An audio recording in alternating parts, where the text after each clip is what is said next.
tokoh-tokoh Aceh yang berdarah Ahlus Sunnah wal Jamaah atau disingkat dengan Aswaja.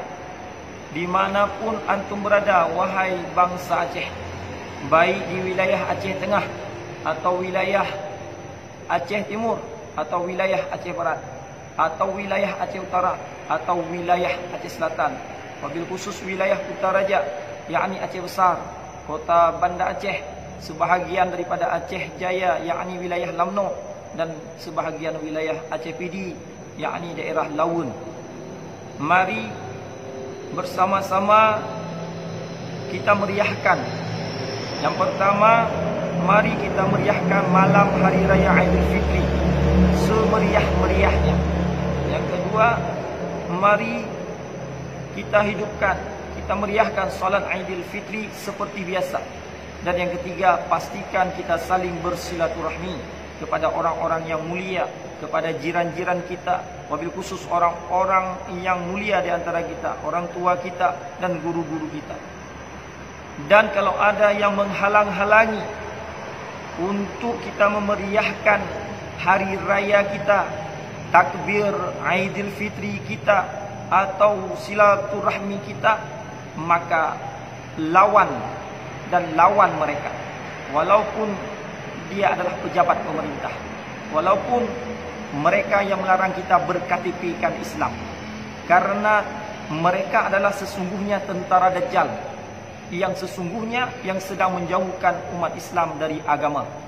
Mereka adalah ingin membuat negara komunis bersama tuan-tuan mereka. Mereka berbohong. Kalau memang ada virus corona di Aceh, tunjukkan kepada kita buktinya satu orang saja Aceh yang terkena virus corona. Mereka berbohong. Bukti bohongnya sangat banyak. TKA Cina bebas masuk ke Indonesia. Konser-konser diizinkan. Mal-mal bandara bebas operasi. Maka kami mengajak kepada segenap masyarakat Aceh untuk tetap merayakan Hari Raya Aidilfitri seperti biasa dan menghidupkan sunnah-sunnah Nabi Muhammad SAW. Mengapa harus dilawan? Kalau ada orang-orang yang menghalang-halangi kita melaksanakan agama. Karena kalau tahun ini kita tidak melaksanakan lebaran, takbiran dan silaturahmi, maka akan menjadi kebiasaan umat Islam di Aceh meninggalkan sunnah-sunnah Nabi Muhammad SAW. Ini adalah tujuan kafir, menjauhkan umat Islam dari masjid, dari agama, dari sunnah-sunnah Rasulullah SAW. Padahal sudah nyata terbukti bahawa azan, bahawa Al-Quran, bahawa salat, wudu dan sunnah-sunnah Nabi yang lain adalah menjadi obat bagi segala penyakit, bahkan untuk corona sendiri. Buktinya di Wuhan, China, tidak ada satu orang Islam pun, tidak ada satu orang mukmin yang taat pun yang terkena dampak virus corona.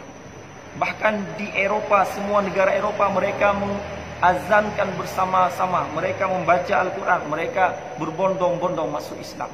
Maka lawanlah segenap tentara-tentara Dajjal yang ingin menjauhkan umat Islam dari agamanya. Wabil khusus bangsa Aceh, karena ruh sebagai jiwa, kalau Aceh lemah, maka Indonesia lemah, Nusantara akan lemah. Bangkitlah wahai pemuda-pemuda Aceh, ikuti pendahulu-pendahulu kita, para sahabat Rasulullah SAW yang telah rela mengorbankan segalanya untuk menegakkan Islam. Akhirnya kami mengajak kepada segenap kaum muslimin, wabil khusus tokoh-tokoh Ahlus Sunnah wal Jamaah, tubu ilallah, taubat kepada Allah, bertakwalah dengan sebenar, hidupkan sunnah Rasulullah SAW. InsyaAllah kebahagiaan dunia dan akhirat akan dapat kita raih. Mungkin demikian yang dapat kami sampaikan. Terima kasih atas segala perhatian. Mohon maaf atas segala kurangan. Wabillahi taufiq wal hidayah. Wassalamualaikum warahmatullahi wabarakatuh.